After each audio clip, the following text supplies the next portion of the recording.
दूसरा प्रश्न यह भी है,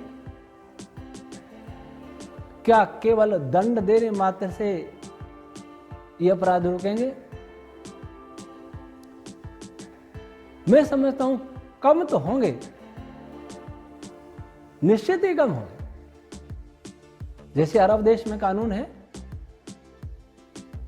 वहां ऐसे अपराध नहीं होते, लगभग नहीं होते या बहुत कम होते। कोई इन्हें तालिबानी कह सकता है, लेकिन यही कानून वैदिक ऋषियों के भी कानून है। मेरे हाथ में यह मनुस्मृति है, और कोई मनुस्मृति का विरोध करते हैं जो पढ़ते और समझते नहीं है। यह बात सत्य है कि इसमें आधे से ज्यादा मिलावट है।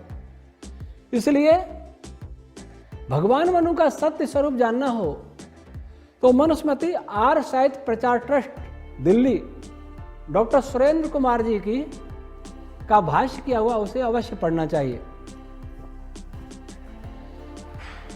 ऐसे अपराधियों को दंड देने के लिए क्या व्यवस्था की है भगवान मनु ने?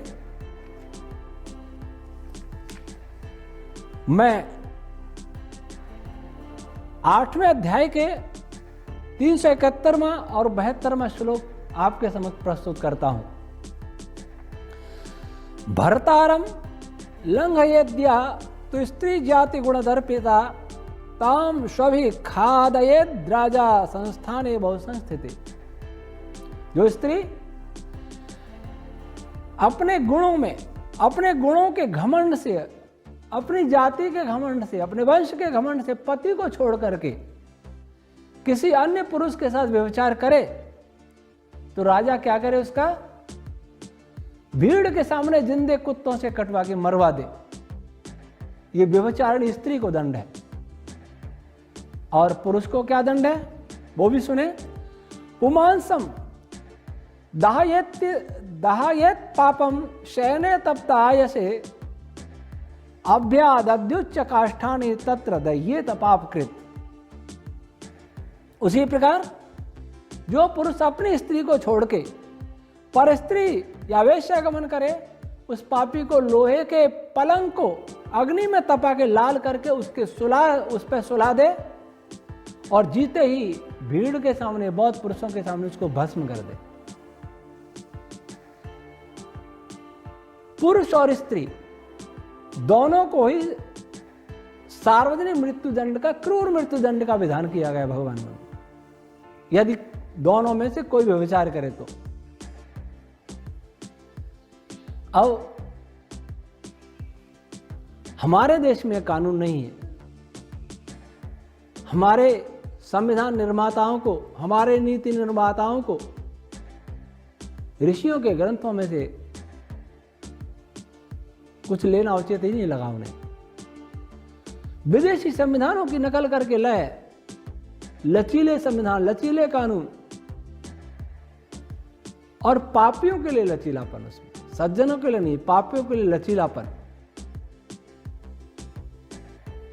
आज इस कानून के रहते देश का राजा यह नहीं कह सकता कि उनको जिंदे मार डालो, उसकी अपनी व्यवस्थाएं हैं। क्योंकि अपराधी को दंड देना न्यायालय का काम है, राजनेता का नहीं। लेकिन संसद कानून तो बना सकती है, कानून बनाया भी है, और इस प्रकार का कानून बनना चाहिए जैसे भगवान मनु ने लिखा। लेकिन भगवान मनु ये नहीं मानते कि इस कानून से ही सब कुछ सही हो जाएगा। फिर वे स्वयं संयमी बन करके फिर सरकार से मांग करें कि हमारे देश में वही कानून लागू होना चाहिए जो भगवान मनु ने बताया। अगर स्त्री व्यभिचारिणी है, दोषी है, तो जिंदा कुत्तों से कटवा के मार डालो भीड़ के सामने। अगर पुरुष दोषी है तो उसे तपते पलंग पर, गर्म लाल लाल लोहे के पलंग पर जला के भस्म कर दो भीड़ के सामने। अपराधियों को पुलिस सुरक्षा देने से अपराध मिटेंगे नहीं, तुरंत न्याय हो। हाँ, इतना अवश्य है कि कोई निर्दोष न पकड़ा जाए। यह बात अवश्य है, यह ध्यान रखना अवश्य है, लेकिन दोष सिद्ध होने पर पहले तो सिद्ध होने में इतना समय क्यों लगता है? भगवान मनु ने कहा कि इस प्रकार के अपराधों में साक्ष्य मिलना कठिन होता है, क्योंकि ये गुप्त रूप से किए जाते हैं। इसलिए इनकी अन्य प्रकार से जांच करके तुरंत सार्वजनिक दंड देना चाहिए, और वो भी ऐसा दंड कि देखने वाले घबरा जाएं और दूसरा कोई ऐसे अपराध करने का साहस नहीं करें।